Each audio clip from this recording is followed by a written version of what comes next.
Wir reden über Kunst bei Art Talk, dem Kunstpodcast aus Saarlor Lux. Wir treffen KuratorInnen und KünstlerInnen dort, wo sie gerade ausstellen. Mit uns entdeckt ihr zeitgenössische Kunst und außergewöhnliche Kunsträume in unserer Region. Werdet Teil von Galeriegesprächen, Ausstellungseröffnungen und Finissagen. Art Talk hört ihr überall dort, wo es Podcasts gibt. Sein Kennzeichen sind riesige Skulpturen aus rostendem Stahl. Für über 100 öffentliche Orte hat der Bildhauer Richard Serra Skulpturen geschaffen. Von Philadelphia und St. Louis über Sao Paulo bis hin nach Saarbrücken, Luxemburg und Dillingen. Warum Richard Serra eine ganz besondere Beziehung zum Saarland hatte, das bespreche ich gleich mit dem Ingenieur Klaus Pape. Und um was es in der Ausstellung sonst noch so geht, das erfahren wir von Wolfgang Birk, dem Vorsitzenden des Kunstvereins Dillingen. Viel Spaß beim Zuhören wünscht euch Verena Feldbausch. Herzlich willkommen, Herr Pape. Sie haben als Ingenieur auf der Dillinger Hütte gearbeitet und damals haben Sie auch den Künstler Richard Serra betreut. Das stimmt, ja. Serra hat seit 1986 den Stahl für seine Werke aus Dillingen bezogen. Wie haben Sie den Künstler erlebt? Ja. Wie war die Zusammenarbeit? Okay.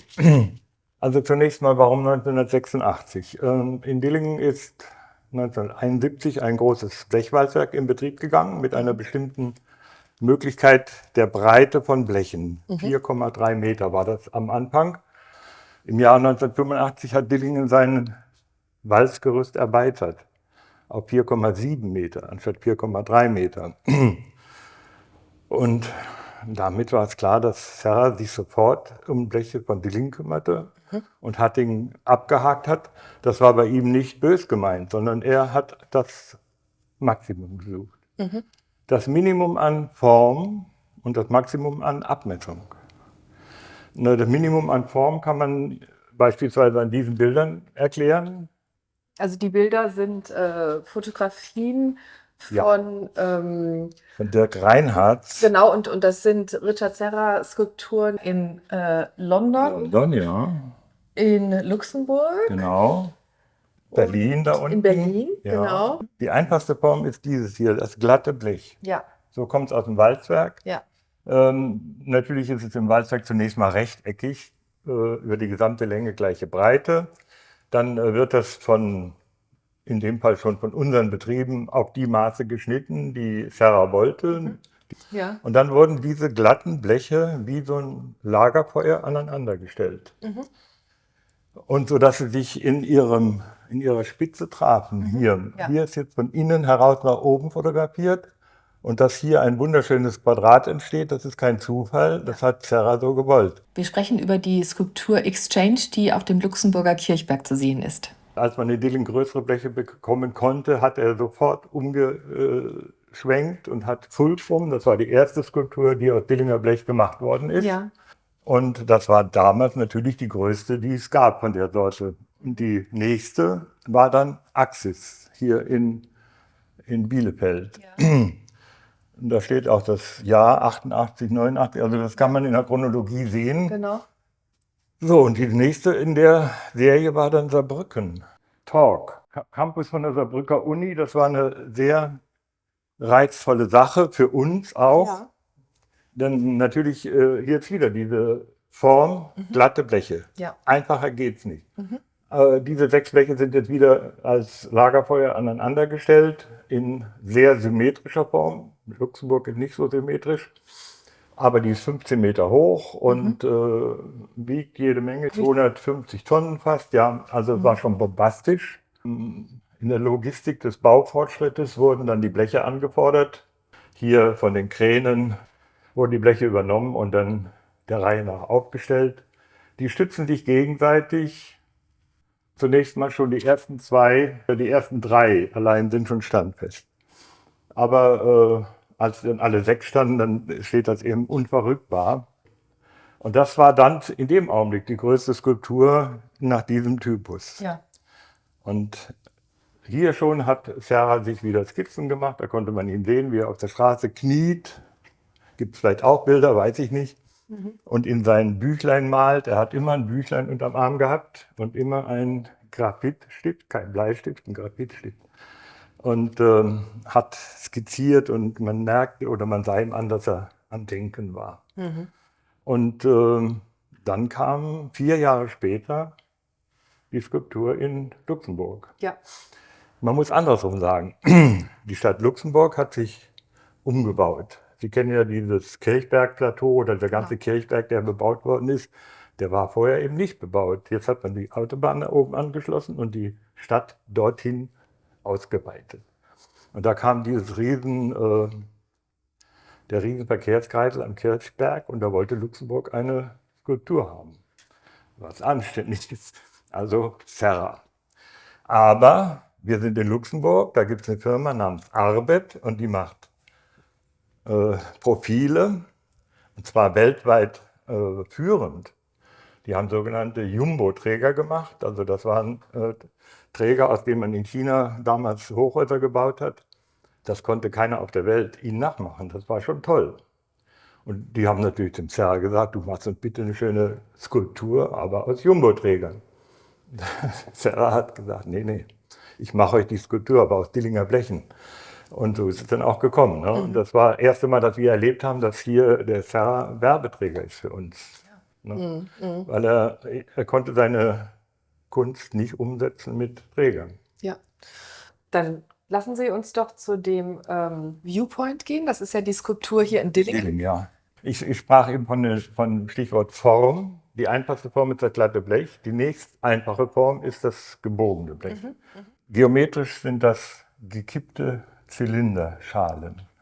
Und von der Form gibt es auch eine ganze Menge Skulpturen von Serra. Auch das ist eine einfache Form, ist ja logisch, nichts Besonderes in der Herstellung. Man nimmt eine Biegemaschine und biegt das Blech auf Radius. Er hat daraus eine ganze Reihe von Skulpturen gemacht. Ich habe hier schon, Berlin zum Beispiel ist ein Beispiel dafür. Ne? Ja. Die haben wir auch gemacht. Die haben wir also das sind Dillinger Bleche und in Dillingen umgeformt. Stehen vor der Philharmonie, standen auch mal in irgendeiner Kunsthalle in Berlin und mussten durchs Fenster reingehoben werden. Diese Riesenabmessungen bekommt man nicht in die Gebäude rein. Klar. Ja. Da gibt es eine Firma, die Firma Fuchs, sitzt auch in Bochum. Und die waren darauf geeicht, die Serra-Skulpturen aufzubauen. Das ist nicht so einfach, Skulpturen aufbauen. Beispielsweise in Bilbao, in diesem Museum, Guggenheim-Museum, oder in New York, im MoMA, im 5. Stock oder so, da eine Serra-Skulptur unterzubringen, die kann man nicht mit dem Fahrstuhl hochfahren. Und die haben also oft Skulpturen durch die Fenster da reingemacht. Und jetzt geht es aber weiter. Wenn sie durchs Fenster geschoben werden, kann man sich noch vorstellen. Der große Riesenkran steht draußen, aber was steht drin? Wer hebt da die Skulptur? Und dann gibt es also mit hydraulischen Kissen und solche Dinge, haben die gearbeitet und man kann vor denen nur den Hut ziehen. Ja. Und was nicht passieren durfte, ist, dass irgendein Schaden an die Skulpturen, Elemente kam. Da war Serra unerbittlich. Die Oberfläche musste wunderbar sein, makellos. Das gehörte zu seinem ästhetischen Konzept. Er hat also Riesenskulpturen gemacht, die auf die Menschen wirken. Serra-Skulpturen lassen niemanden kalt. Also entweder man mag sie oder man mag sie nicht. Ne? Und genau auf diesen Hebel drückt er mit Lust. Ja. Baut Riesendinger, dass die Leute davor Angst haben oder sagen, das ist ja wunderbar. Aber was nicht sein darf, ist, dass sie in irgendeiner Weise in ihrer Ästhetik gestört sind. Da konnte er auch wütend werden. Ne? Da hat ihn das bestimmt sehr getroffen, dass diese Skulptur in dem Saarbrücker Unicampus da so total angemalt ist. An sich ist das in seinem Sinne, da gibt es eine Auseinandersetzung. Er sucht immer, dass sich die Menschen mit seiner Kunst auseinandersetzen, damit ein bisschen Zugang zu seiner Kunst finden, aber auch zu sich selbst. Das ist ja ein interessanter Prozess und da war Serra Philosoph, kann man sagen. Ne? Also insofern, dass in Saarbrücken alles voll Graffiti gemacht worden ist und die Segmente da beklebt sind, das hat ihn nicht gestört. Okay. Dass man da reinpinkelt, das hat ihn gestört. Aber selbst das konnte er ertragen. Er hat eine ganz eigene Art der Sicht und so wie ich es jetzt gesagt habe, ist es, glaube ich, richtig. Er wollte die Auseinandersetzung. Wie war er denn als Kunde? Er hat also seine Ideen von Ingenieurbüros aufzeichnen lassen, damit sie technisch und auch gegenüber jeder Behörde unantastbar waren und damit man nachweisen konnte, dass die Standfestigkeit okay war. Denn es ist ja klar, der erste Gedanke, den man bei solchen Skulpturen immer hat, gleich fallen sie um. Ja. Was sie aber nicht taten. Ne? Aber das hat er also mit Ingenieurbüros gemacht und da gab es dann eine richtige Zeichnung mit Maßen und Winkeln und allem drauf, sodass man zweierlei nicht konnte. Also erstens, man konnte es genau verstehen, aber man wurde daran auch gemessen. Man musste genauso fertigen, nicht irgendwie so, sondern ganz genau. Er war also pingelig. Pingelig im positivsten Sinne. Er hatte eine Idee, eine Vision und die wollte er umsetzen. Und da war er unerbittlich. Und Kompromisse oder dass man ihn fragte, ach Herr Serra, ist uns zufällig was passiert? Das Blech ist 10 Zentimeter kürzer geworden oder so ähnlich. Nehmen Sie es trotzdem? Nein. Er hatte ja in New York etwas aufgestellt, das nannte sich Tilted Arc. Und das war ein Riesenteil zusammengebaut und sperrte sozusagen den Federal Plaza für den Fußgängerverkehr ab. Die Leute kamen morgens zur Arbeit, wo sie jahrelang rübergetappt waren und plötzlich stand da so eine Mauer, angeblich ein Kunstwerk. Und da gab es wahnsinnige Aufregung in New York und Protest bis zum geht nicht mehr und das führte zu Prozessen und so weiter. Und die Stadt New York hat dann diese Skulptur 8 Jahre später abreißen lassen. Also Serra wäre nie einverstanden gewesen, die umzusetzen, irgendwo anders hin. Das gibt es nicht. Er konzipiert seine Skulpturen für einen bestimmten Ort und da gehören sie hin und sonst nirgends. Das gehört alles zu seiner Art zu arbeiten. Also man dürfte in Dilling zum Beispiel die Skulptur nicht einfach abbauen und stellt sie in den Stadtpark oder so. Nein, dann ist zumindest jede Nennung des Namens Serra nicht mehr erlaubt, würde ich mal sagen. Nun, am Federal Plaza hat man das Ding verschrottet. Und da war er absolut wütend. Da gab es irgendein amerikanischer Präsident, ich weiß nicht mehr wer, der wollte in Washington eine Allee mit Skulpturen bestücken, die irgendwie Richtung Weißes Haus oder so führte. Und da haben viele Künstler ihre Entwürfe abgegeben, unter anderem auch Serra. Natürlich Serra wieder mit einem provokanten Entwurf, mit einem provokanten Entwurf. Und dieses Modell hatte er dem Präsidenten geschickt und irgendwelche Leute des Präsidenten fanden das auch schön, haben aber auf jede von diesen kleinen Stahldingern, die da im Modell waren, eine amerikanische Flagge draufgeklebt. Und als Serra da hinkam und das sah, da hat er geflucht und hat die also mit wüsten Begriffen beschimpft, die ich jetzt gar nicht wiederholen will, und ist gegangen.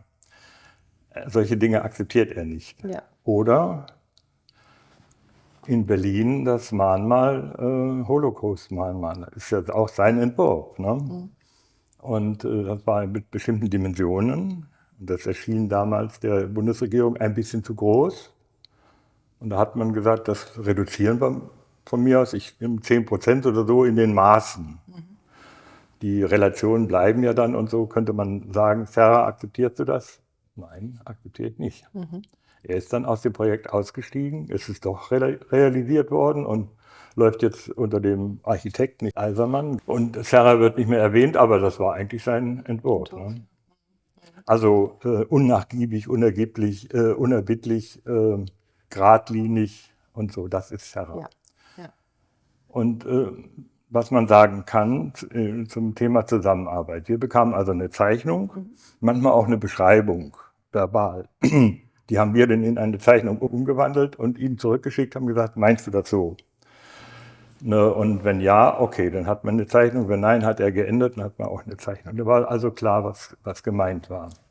Bei der Fertigung seiner Skulpturen ist Serra nie anwesend gewesen. Er lernte seine eigene Skulptur kennen, wenn er zu uns kam, die Abnahme. Wir haben die Probe montiert und er kam zur Abnahme. Das waren also die spannenden Stunden im Betrieb, auch für uns. Es gab eine Skulptur, die haben wir ihm wunderbar vorbereitet und regelrecht eine Bühne im Betrieb gebaut und so. Sie müssen sich vorstellen, hier vordran ist jetzt ein Hallentor und das ist zu.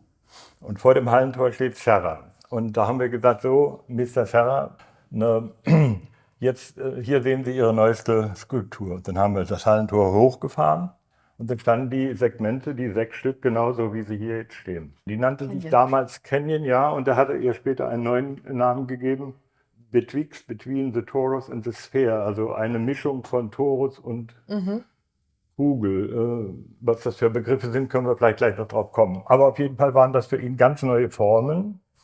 Das ist jetzt nicht mehr gekippte Zylindersegmente, sondern das sind gekippte Kugelsegmente. Also wir hatten ihm schöne Segmente gemacht und dann hat er die gesehen und seine normalerweise dann aufflammende Begeisterung blieb dann aus. Er war nicht begeistert, aber er merkte sofort, da stimmt was nicht. Und dann kam die Bitte, kann man das umstellen? Das haben wir natürlich fertiggebracht und jetzt stand es da, wo es für ihn richtig, also seiner Vision nach richtig stand. Und so gefiel auch uns die ganze Skulptur sofort viel besser. Ja. Und dann war er happy. Solche Skulpturen kann man eigentlich nur erleben, im Sinne von Erfahrung bekommen, wenn man da durchgeht. Ganz am Anfang hatte ich mal gesagt, in Dillingen haben wir bestimmte Möglichkeiten der Umformung. Und die Firma Pican im Siegerland, die hat der Herr Beerswort für den Serra aufgetan, diese Firma, und mit denen ins Gespräch gekommen, um größere Skulpturen zu machen, als man sie in Dillingen machen kann. Und auch andere. Dann haben die diese Skulpturen gemacht, chronisch. Diese für das Museum in Bilbao. In Bilbao. Es gibt kein Walzwerk in der Welt, das größere Bleche machen kann. Wenn es eins gegeben hätte zu seinen Lebzeiten, wäre er dahin gegangen. Das war uns vollkommen klar. Eine Treue zu seinem Lieferanten in dem Sinne hatte er nicht. Nee. Er hatte uns ins Herz geschlossen, aber das bedeutet nicht, dass er auch woanders kaufen kann. Gab es außer Serra noch andere Künstler, die in Dillingen ihren Stahl haben fertigen lassen? Ja, gab es schon. Aber auf jeden Fall ist Serra der bedeutendste Ja. und auch der mit dem größten Mut und der mit seinen Kunstwerken auch das meiste Geld erzielen konnte. Das heißt, er konnte sich auch erlauben, solche Dinge hier zu kaufen. Serra ist ein guter Kunde der Hütte gewesen, effektiv. Also die Dillinger Hütte freut sich, wenn sie im Jahr ganz über den Daumen gepeilt 2 Millionen Tonnen Grobbleche herstellen und verkaufen kann.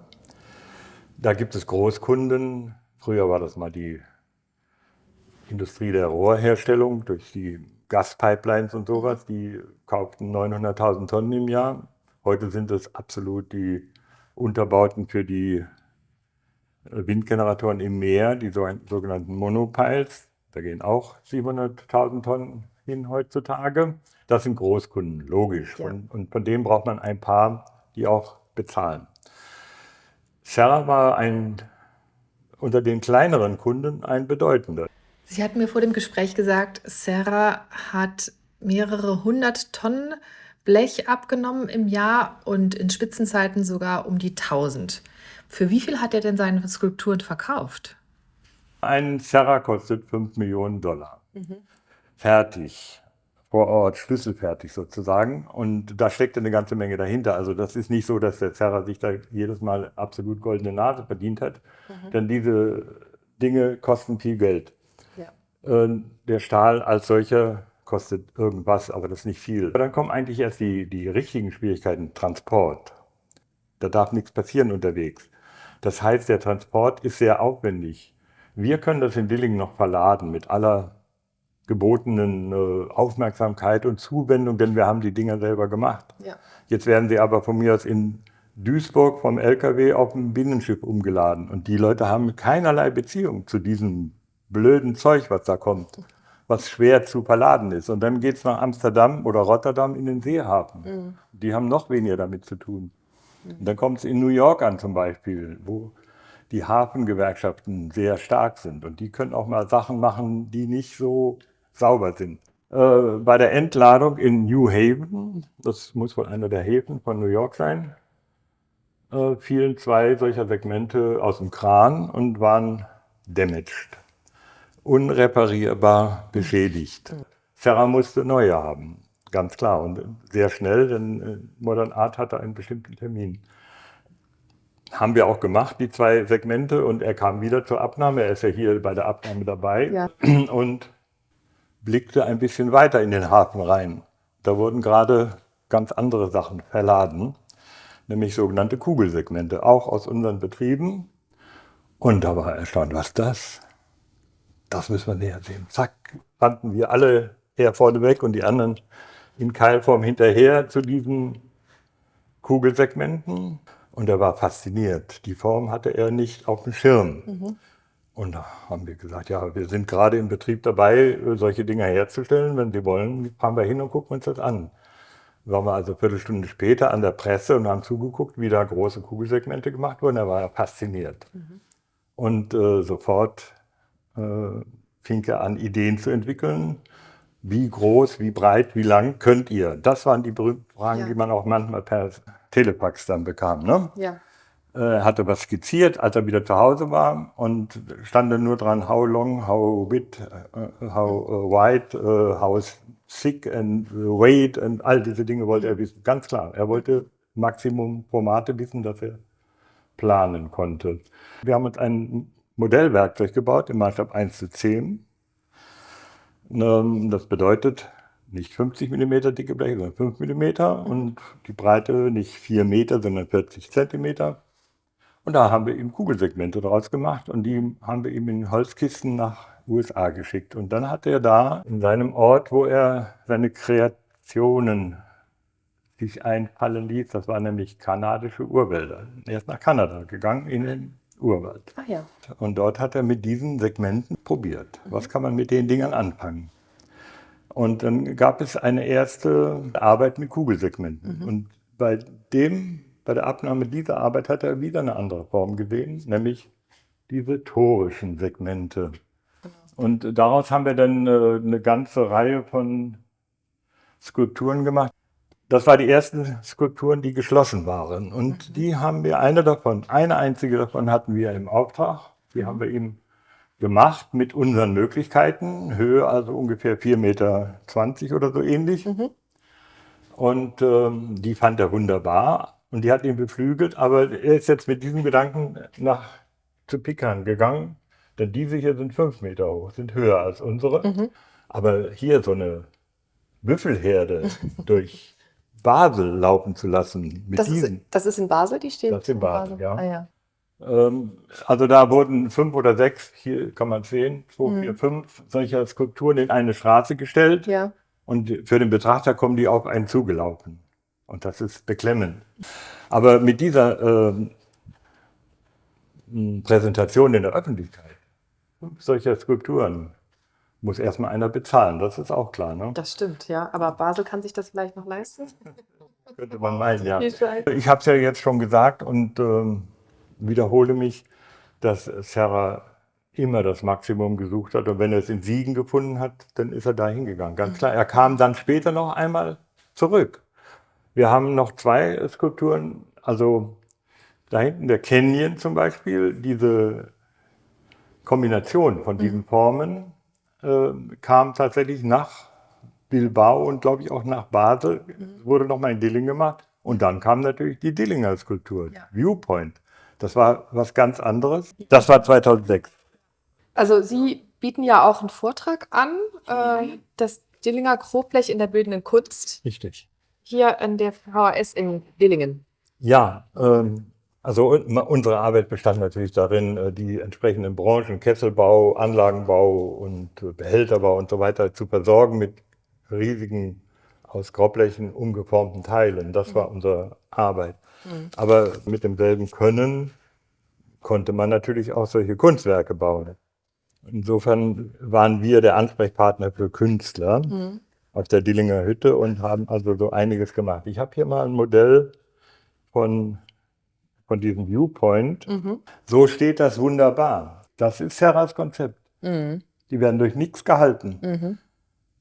In der Theorie. Das ist doch irgendwie fixiert, oder? Diese Skulptur in Dillingen. Wollen wir hoffen. Nee, also sie hätten nicht fixiert werden sollen nach Serras Vorstellung. Aber da kommt natürlich sehr schnell eine Dillinger Bauaufsicht und sagt, Moment, das geht nicht. Wenn hier ein Wind kommt, die Wiebke war damals noch in jedermanns Erinnerung, glaube ich. Ne? Und solche Stürme kann man sich vorstellen. Eine Windlast führt zu Situationen, die ein Bürgermeister nicht verantworten kann. Und dann wurde also beschlossen, dass man die Skulptur an den Fußboden, hier unter dem Sand ist eine Bodenplatte aus Stahl auch, und da wurde die dran geschweißt. Genau. Okay. Und das führte dazu, dass die Skulptur in einer langen Nacht montiert wurde, bei Regen und so weiter, war eine sehr schwierige Baustelle. Aber morgens um 8 stand alles und dann wurde die Skulptur eingerüstet und da wurde die eingepackt in Plane, in Plastikplanen, Ja. weil die Schweizer kein Regenwasser gebrauchen können da unten. Das wäre nicht gut. Also musste die trocken bleiben, deshalb wurde sie eingepackt. Als der Beersford mittags mit dem Auto kam und die erst mal gesehen hat, hat er gesagt, Moment, wir wollten noch ein Serra machen und keinen Christo. Ja, genau, so hat er gesagt. Und so war sie eingepackt den ganzen Samstag. Und den ganzen Samstag wurde geschweißt, bis nachts um 1 ungefähr. Dann war die Plane wieder weg und alles war weg. Da war sie sauber, frei, die Skulptur, zum ersten Mal so nachts um 3 ungefähr.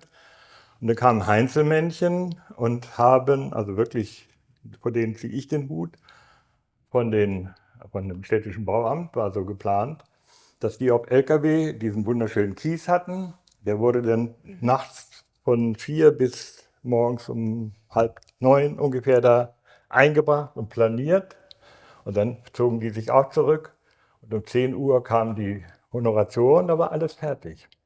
Das war ein Wunder von Dillingen. Wir haben durch Serras Herausforderung sehr oft Neuland betreten. Das war das Gute. Er hat uns gefordert und damit aber auch gefördert. Dadurch haben Sie auch innovativ arbeiten können. Ne? Absolut. Innovativ, ja. Aber das Blech sieht jetzt für mich also jetzt nicht so makellos aus, weiß ich nicht. Also was Ja, nee, jetzt, ja, da gebe ich Ihnen recht. Jetzt kommen wir zur Oberfläche. Ja. Also das Faszinierende für viele Künstler an diesen Kunstwerken aus Grobblech, und das sind jetzt auch vor allen Dingen andere Künstler, das ist die Tatsache, dass diese Bleche verrosten. Der Werkstoff rostet und dann hat er verschiedene Farben, die auch beim Regen anders aussehen als bei Trockenheit.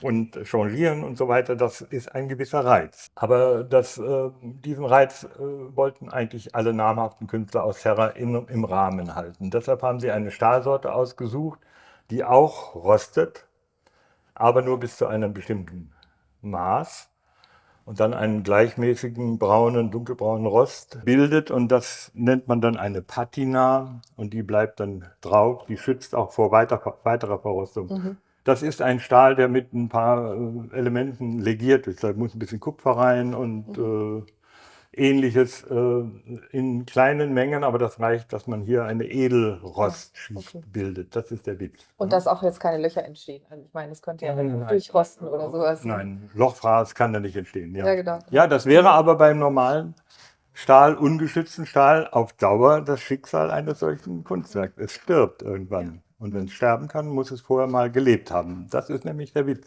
dieser Umkehrschluss. Es lebt. Vielen Dank, Herr Pape. Ich weise gerne auf Ihren Vortrag hin. Er ist am 25. Juni um 19 Uhr in der VHS in Dillingen. Da sprechen Sie über Dillinger Grobblech in der bildenden Kunst. Ja.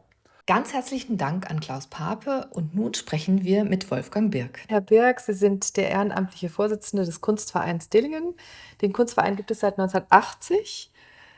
Bitte erzählen Sie uns etwas über den Verein. Welche Aufgaben verfolgen Sie? Welche Ziele haben Sie? Also der Kunstverein war zunächst mal im Dillinger Rathaus. Der Vorsitzende war auch der Dillinger Bürgermeister. Und Sie haben ja schon von Herrn Pape erfahren, es gab in Dillingen auch ein sehr großes Interesse an Kunst. Und dann ist der Verein Mitte der 90er Jahre umgesiedelt ins alte Schloss.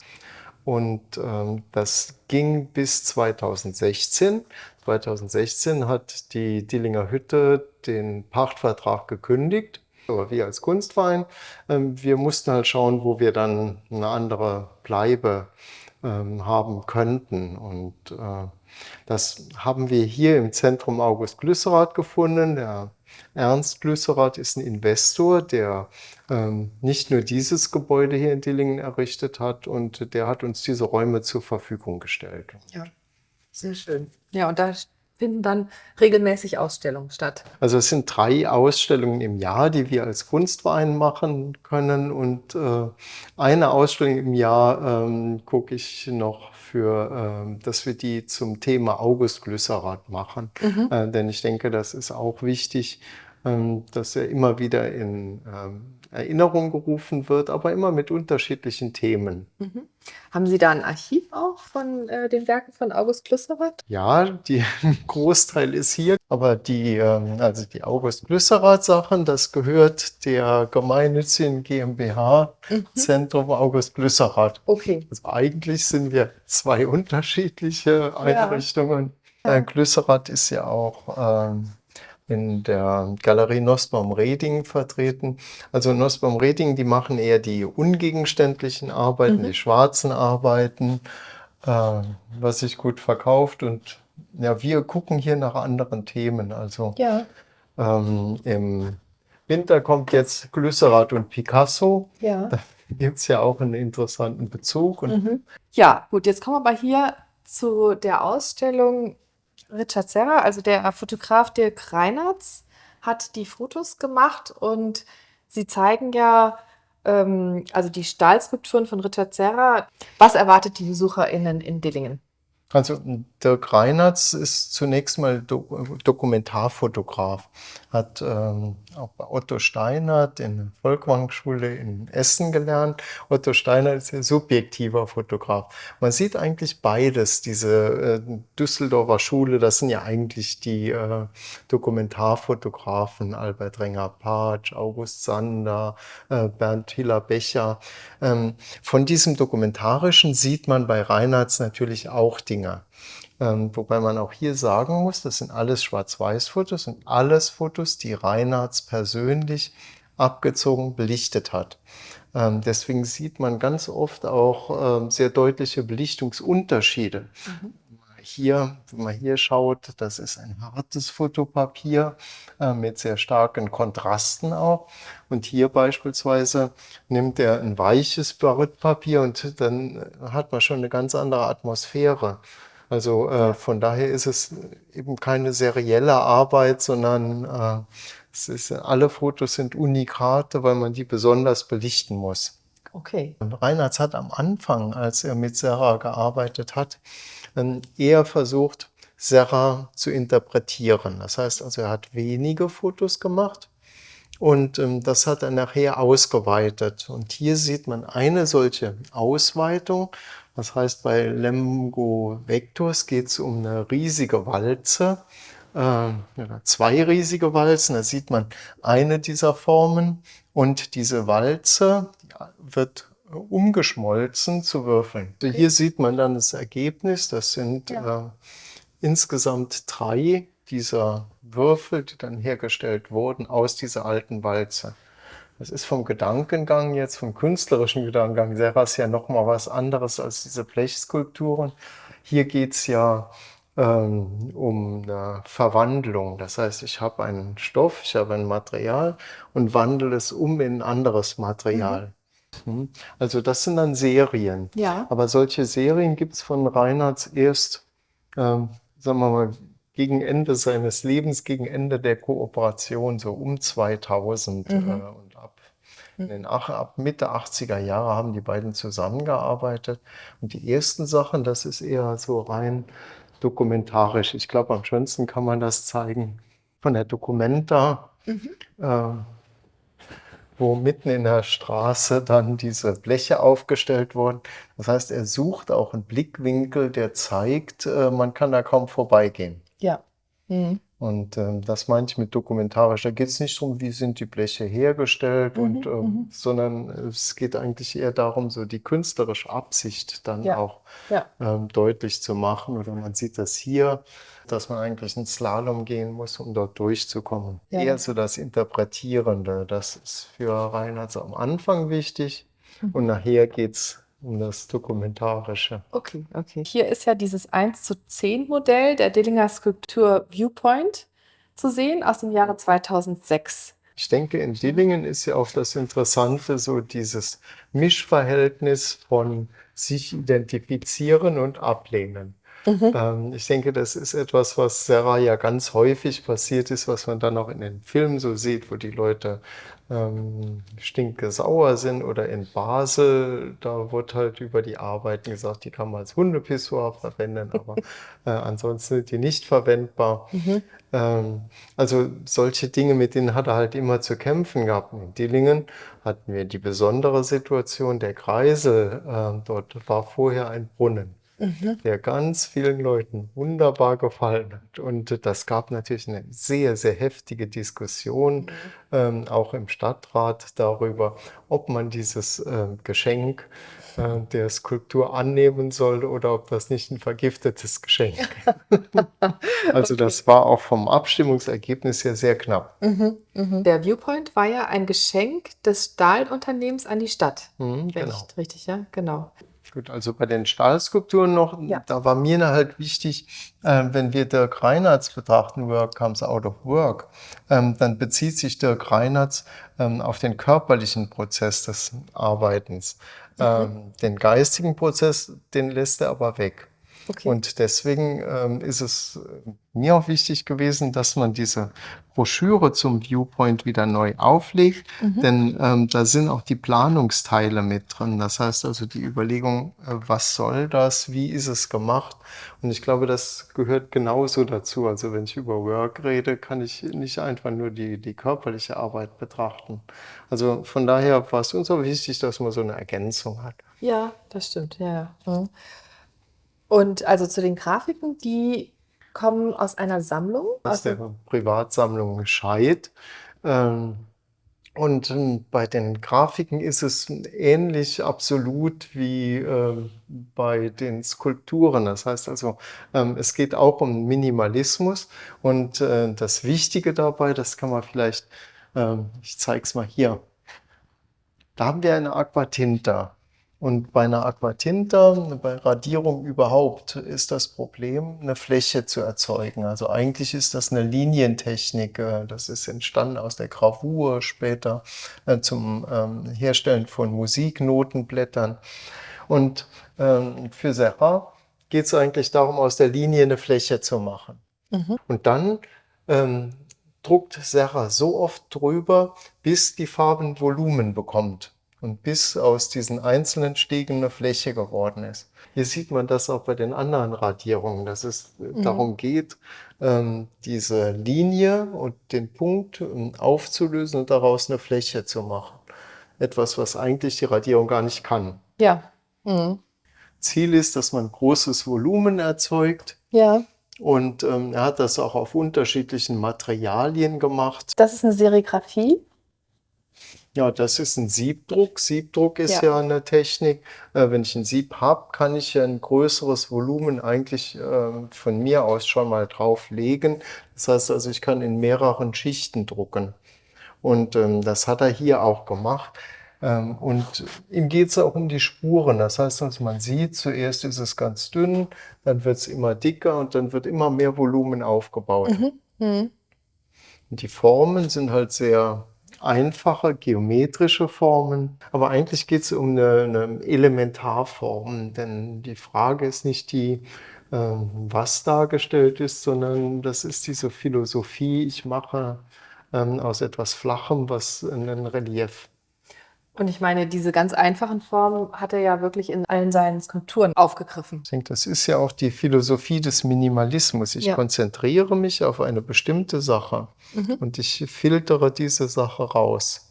Und dann kann ich natürlich, wenn es nur eine Sache ist, auf die ich mich konzentriere, dann kann ich die auch weiterentwickeln, wie bei Malevich Schwarzem Quadrat. Da kann ich natürlich sagen, das ist das Potenzial, in dem alles drin ist. Das stimmt. Und das ist eine Denkweise, die auch für Serra eigentlich wichtig war. Auf jeden Fall. Sie bieten pädagogische Workshops auch für SchülerInnen an.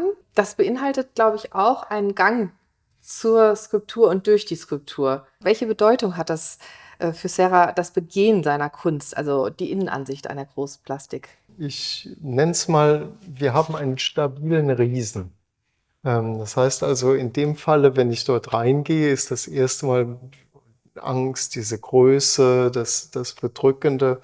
Aber andererseits weiß ich, es hat auch durch diese Größe eine ungeheure Kraft.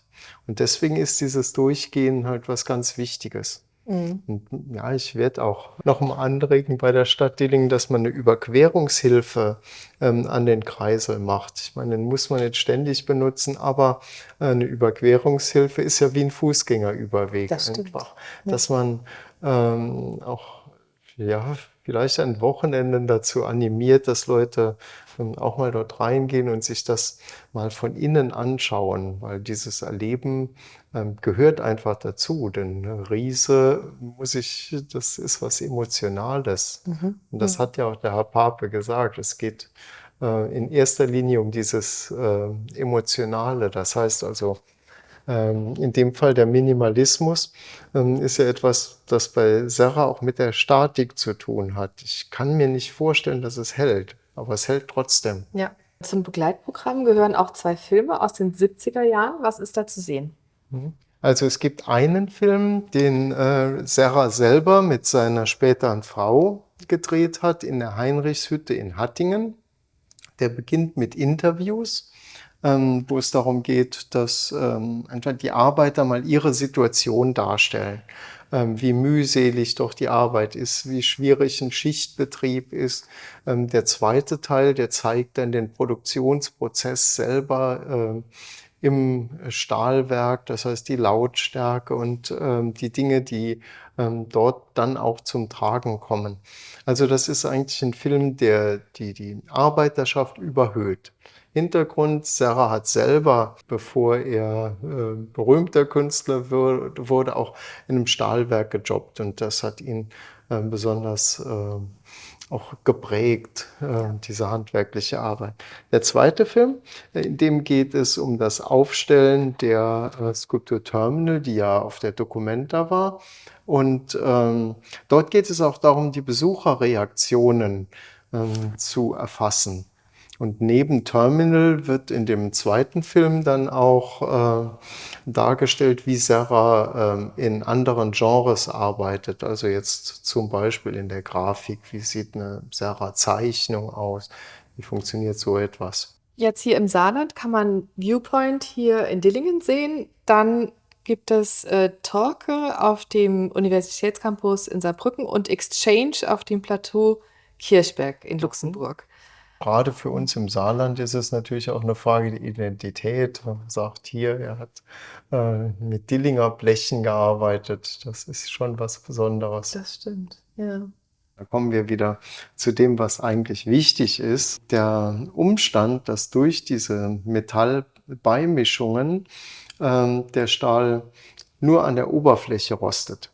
Das heißt also, man hat kein Durchrosten, obwohl es so aussieht. Und das ist statisch natürlich ganz, ganz wichtig bei diesen Arbeiten. Und es ist auch so, dass der Stahl eigentlich unverletzbar ist. Also wenn ich jetzt irgendwo ritzen würde, dann bildet sich nochmal eine Rostschicht drüber und sonst passiert nichts. Ja, also von der minimalistischen Philosophie her ist es so, es sieht aus, als würde es vergehen. Ja. Aber in Wirklichkeit vergeht es nicht und das ist genehmigungstechnisch das Wichtige dran. Sehr interessante Ausstellung, auch ein schönes Begleitprogramm. Der Weg nach Dillingen lohnt sich. Ganz herzlichen Dank Wolfgang Birk und Klaus Pape und ich möchte euch die Ausstellung Richard Serra in Dillingen ans Herz legen. Hier könnt ihr auch wirklich selbst erleben, was man als Betrachter empfindet innerhalb so einer riesigen Stahlskulptur von tonnenschwerem Eisen. Nämlich genau das hat Richard Serra in seinen Stahlskulpturen immer wieder neu untersucht. Die Ausstellung in Dillingen ist noch bis zum 14. Juli zu sehen. Also nichts wie hin, ich wünsche euch viel Vergnügen und bis zum nächsten Mal. Eure Verena Feldbausch. Dir hat Art Talk gefallen? Dann hinterlasse 5 Sterne und empfehle uns deinen FreundInnen. Mehr Infos zu dem Podcast findest du in den Shownotes und in unserem Blog. Sei wieder dabei, wenn es heißt, wir reden über Kunst bei Art Talk, dem Kunstpodcast aus Saarlor Lux.